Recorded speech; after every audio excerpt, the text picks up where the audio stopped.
Hello everyone, and welcome to another episode of Crafty Beer Reviews. Today I will be reviewing Clown Shoes Luchador in Fuego. This is what they're calling a Mexican-style chocolate stout. They are using vanilla beans, cinnamon, ancho peppers, and chipotle peppers. And this is 100% aged in bourbon barrels as well.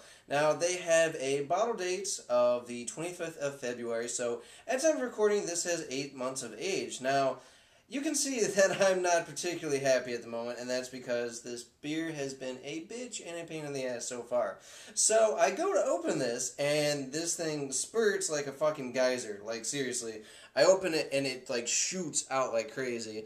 Gets all on the wall, on the floors. I run into the kitchen and try and put in the thing as quick as possible, but of course, shit gets everywhere, so yeah. But I spent quite a bit of money on this bottle, so I wanted to go ahead and review it for you guys nonetheless, and share it in the comment section. If you've had a beer that has just exploded on you, if you've just had something that gushed all over the place, whatever the case, that definitely sucks. I'm not really sure why. Like I said, it's been in my fridge for 8 months, so can't really think of any particular reason why that happened. I never really heard any stories about this beer in particular, but, you know, it is what it is. This has been one that I've been wanting to try for a while, so I'm going to have some of this beer, hopefully make myself a little bit happier, hopefully inform you guys a little bit, but you know what? Without further talking, let's go ahead and check out the aroma, shall we?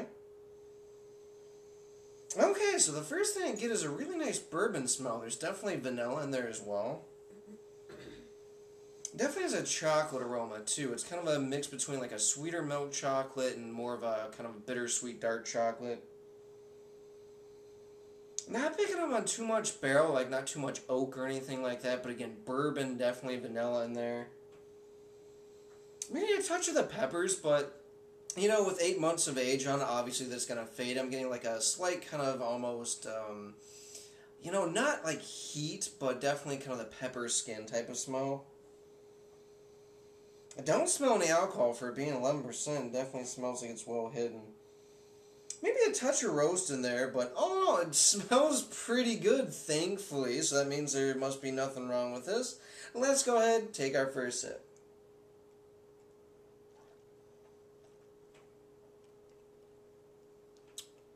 Yep, alright. So just like in the aroma, the first thing I'm getting is bourbon up front, but it's not hot, it's not boozy, it's not alcoholic, it's not biting. It's just kind of that smooth bourbon influence. I'm definitely getting a lot of vanilla up front too. Immediately followed by chocolate. It's kind of this really sweet milk chocolate up front, but then as it kind of sits on your palate, I'm definitely getting a little bit more of that kind of bittersweet dark chocolate as well. I'm getting a little bit of cinnamon about mid-palate. I wasn't really detecting too much cinnamon in the actual aroma, but I'm definitely getting a little bit of it mid-palate. I'm also getting a little bit more of the peppers. Again, it's not really like a heat. I mean, there's like a tiny bit, but for some, if you like spicy food or spicy stuff in general like me, then I don't think that it's going to be, you know, any problem whatsoever. Ancho and chipotle peppers, they really more or less don't have a ton of heat to them. They're usually a little bit more smoky, earthy, that kind of thing. I'm definitely getting a little bit of that pepper skin for sure, just a touch, I mean a touch of heat, which is pretty nice.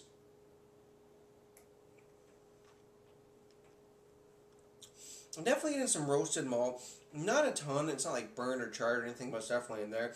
But again, the dominant really notes at this point are bourbon, definitely vanilla, and then a lot of chocolate. Cinnamon's kind of mild, the pepper's kind of mild. You know, those are the kind of spices that, and, you know, elements, adjuncts, whatever you want to call them, that are going to fade with time, so it's not really surprising.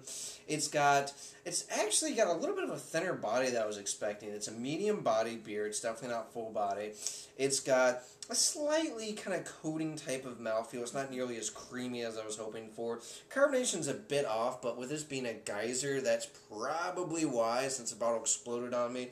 Carbonation is going to be way off because of that, so I can't really blame Clown Shoes for that. Or it could, I don't know. Whatever. The case is, normally, I'm sure if your bottle didn't explode, I think the carbonation would be spot on. At this point, it's a little off. Alcohol-wise, completely hidden. I can't smell it. I can't taste it. I get like a little bit of a warming sensation that goes down, but for 11%, it hides it well. Well, it's a decent beer. It's definitely not my favorite I've had from them, and it's not a favorite for a bourbon barrel aged Imperial Stout, but, you know, I've heard a lot of people say you should try it fresh. And with the adjuncts, you know, like the peppers and the cinnamon and stuff, I can see why. So if I get another chance to buy it in 2015, I will definitely do that and do a fresh review for you guys. But as far as an aged version, I'm going with an 8.9 out of 10. It's decent. I love the fact that it has that really nice big bourbon. I love that it's a big vanilla. Those big, like, chocolate notes are awesome. A little bit of roastiness is nice. Again, you know, the peppers are there. It's not huge. The cinnamon's there. It's not huge. I wish they were a little bit more in balance. It's got a nice bitterness, so it balances out with the sweetness. So, all in all, it's a nice beer. It's one worth checking out if you like the style. But again, I think, yeah, probably not to age it would be the best thing. But you know what? Who knows? We'll see if I can get another bottle, and hopefully it won't explode on me. Yeah, right? Alright, guys, that does for this beer review. Please remember to rate, comment, and subscribe. And remember, I hope whatever you're doing involves good craft beer, and I hope that your bottle does not explode on you. Yeah. See ya.